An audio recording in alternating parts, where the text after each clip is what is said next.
Selamat pagi anak-anak kelas 7.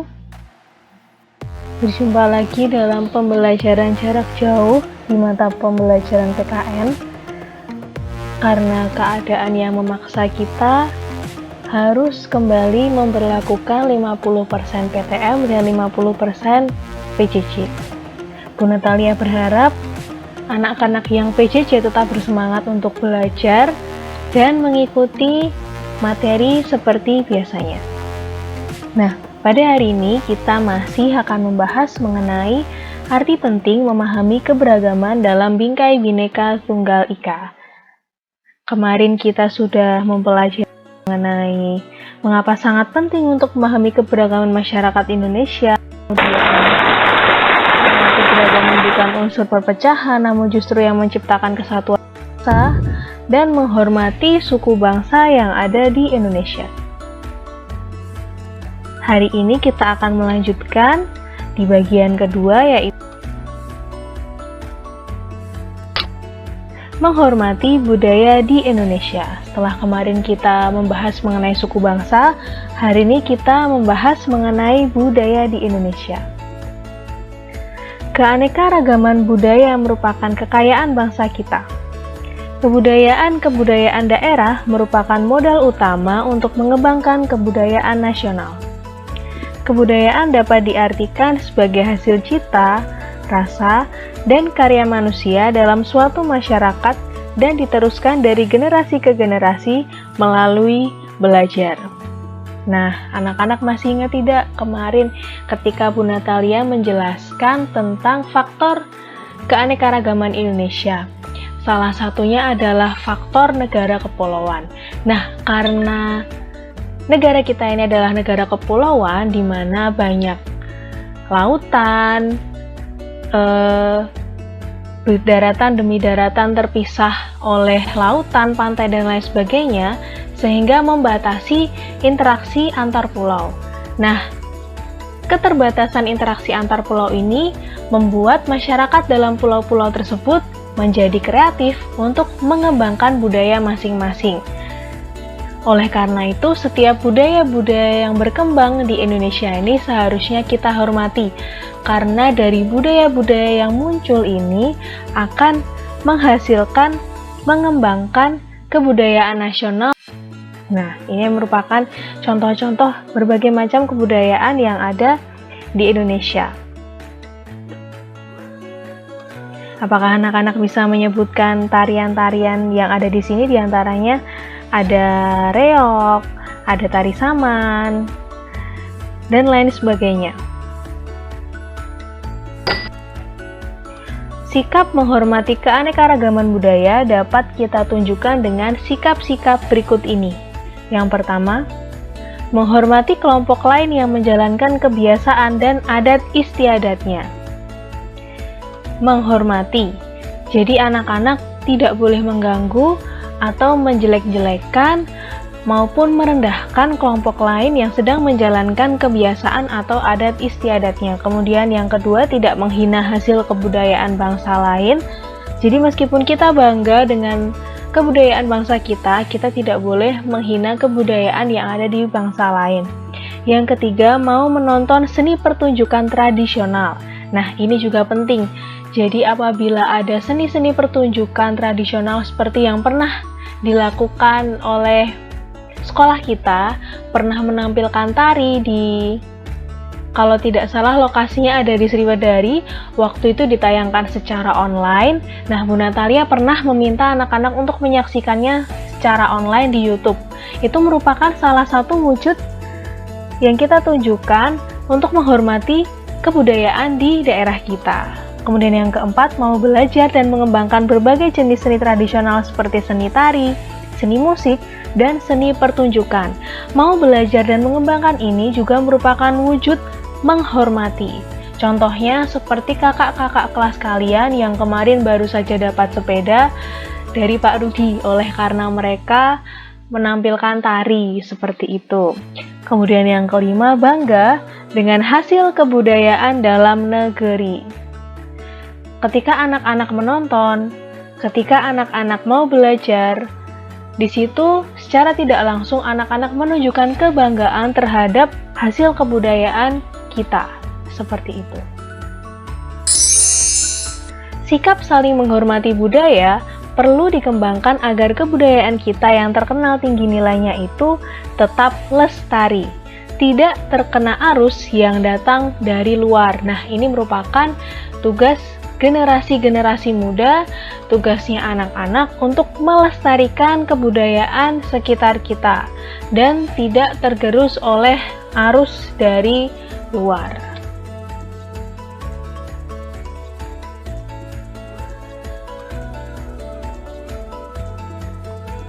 Bagi seorang pelajar, perilaku dan semangat kebangsaan dalam mempertahankan keberagaman budaya bangsa dapat dilaksanakan dengan pertama, mengetahui keanekaragaman budaya yang dimiliki bangsa Indonesia. Kemudian yang kedua, mempelajari dan menguasai salah satu seni budaya sesuai dengan minat dan kesenangannya. Yang ketiga, merasa bangga terhadap budaya bangsa sendiri. Dan yang keempat, menyaring budaya asing yang masuk ke dalam bangsa Indonesia. Nomor 1, nomor 2, dan nomor 3 kurang lebih seperti yang dijelaskan wujud yang ditunjukkan tadi yang Ibu jelaskan sebelumnya. Untuk yang keempat ini merupakan tugas dari anak-anak, tugas dari kalian untuk bisa menyaring budaya asing yang masuk ke dalam bangsa kita. Jangan sampai kita terlalu ke barat-baratan, atau mungkin yang sedang hype sekarang terlalu ke Korea-Koreaan, atau terlalu ke Jepang-Jepangan, terlalu ke India-Indiaan, mungkin seperti itu. Jangan lupa identitas kita adalah bangsa Indonesia. Kita boleh memiliki hobi atau kesukaan terhadap suatu produk dari luar negeri. Tapi jangan sampai itu menjadi yang utama, jangan sampai itu membuat kita melupakan komoditas negeri kita sendiri, membuat kita tidak bangga terhadap hasil produk negeri kita sendiri. Seperti itu, harus disaring sebisa mungkin. Budaya yang baik yang dari luar bisa kita manfaatkan, bisa kita gunakan, tapi budaya-budaya yang tidak baik, budaya-budaya yang tidak perlu ditiru dan tidak sesuai dengan bangsa kita, jangan diberlakukan di kehidupan kita di bangsa Indonesia ini. Seperti itu. Kemudian yang ketiga adalah menghormati agama yang ada di Indonesia. Kemarin ketika Bu Natalia tanya mengenai keberagaman apa di sekitarmu, kebanyakan anak-anak berbicara mengenai keberagaman agama. Memang di sekitar kita begitu banyak agama yang ada seperti itu. Sejak seseorang sudah diajarkan untuk meyakini dan melaksanakan ajaran agama yang kita anut. Dalam kehidupan berbangsa, kita mengetahui keberagaman dalam agama. Agama tersebut tidak mengajarkan untuk memaksakan kepercayaan kita kepada orang lain. Nah, ini merupakan gambar dari rumah-rumah ibadah berbagai agama. Ada masjid yang adalah agama Islam, ada gereja katedral yang adalah agama Katolik, ada gereja Protestan, ada kelenteng yang adalah agama Konghucu, kemudian ada pura, ada wihara. Oleh karena itu, bentuk perilaku kehidupan dalam keberagaman agama diantaranya diwujudkan dalam bentuk sebagai berikut. Melaksanakan ajaran agama yang dianutnya dengan baik dan benar, kemudian menghormati agama yang diyakini orang lain, tidak memaksakan keyakinan agama yang dianutnya kepada orang lain, dan yang terakhir, toleran terhadap pelaksanaan ibadah yang dianut pemeluk agama lain.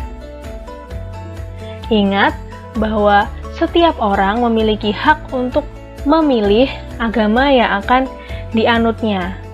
Dan ketika kita sudah memiliki agama, kita harus melaksanakan ajaran agama kita dengan sesungguh-sungguhnya, mengaplikasikannya dalam kehidupan kita sehari-hari, dan tidak lupa menghormati agama lain, juga toleran terhadap pelaksanaan ibadah mereka.